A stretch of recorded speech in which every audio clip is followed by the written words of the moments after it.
বৃষ্টির দিনে গরম খিচুড়ি, ডিম ভাজা আর আলু ভাজা খেতে কিন্তু ভালোই লাগে। তো সকাল সকালই খিচুড়ি আর এদিকে ডিম ভাজা বসিয়ে দিলাম।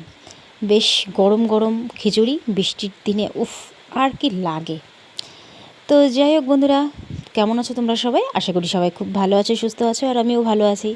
তো আমার চ্যানেলে তোমাদেরকে অনেক অনেক স্বাগত। ঘুম থেকে উঠেছি সকাল সকাল, বৃষ্টি হচ্ছে বাইরে, দেখি উফ কী যে ভালো লাগছে, বলার আর কিছুই নেই। সকালবেলা ঘুম থেকে উঠে তাড়াতাড়ি করে সব কাজবাজ সেরে সোজা চলে গেলাম রান্নাঘরে। তো প্রথমেই মা সব কিছুই গুছিয়ে রেখেছে, মানে এদিকে তোমার কুমড়ো, আলু, তারপর টমেটো সব কিছু কেটে রেখেছিল মা।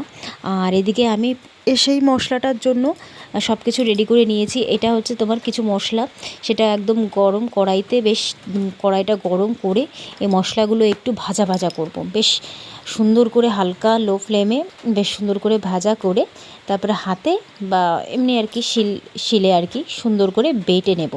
কারণ এই মশলাটা হচ্ছে তোমার খিচুড়ির সবথেকে মানে সুস্বাদুর একটা মশলা। এটা দিলে আর কি মোটামুটি যেমনই রান্না করো না কেন, মানে খিচুড়িটা আর কি ভালো হয়।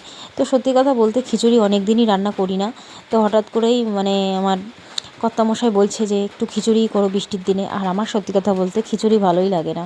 তো ভাবলাম না, ও যখন বলেছে তাহলে খিচুড়ি হোক বৃষ্টির দিনে, অসুবিধা নেই, এমনি তো খাওয়া হয় না। তো যাই হোক, অনেক দিন পরেই খিচুড়ি করছি, জানি না কেমন কি হবে।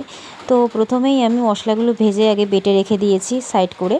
তারপরে আমি এক এক করে সব কিছু ভাজা করে নিয়েছি। প্রথমে ভেজেছিলাম হচ্ছে তোমার আলু কুমড়োগুলো, যেহেতু মা একটু ছোটো ছোটো করে কেটে ফেলেছিল তাই ভালো করে ভেজে রেখে দিয়েছিলাম, শেষের বেলায় দেব।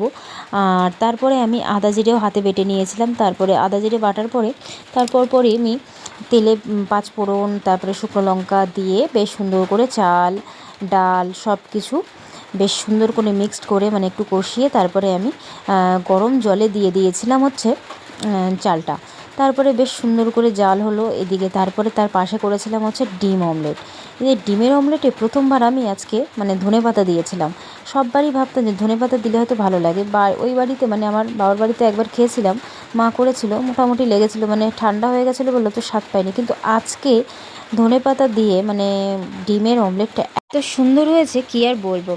তো যাই হোক, এদিকে সব কাজবাজ বলছি, রান্নাবান্না কমপ্লিট করে খেতে তাড়াতাড়ি বসে পড়েছি। উফ, এই বৃষ্টির দিনে খিচুড়ি খেতে খুব ভালো লাগে। তো যাই হোক বন্ধুরা, ভিডিওটা এই পর্যন্তই শেষ করছি। ভালো থেকো।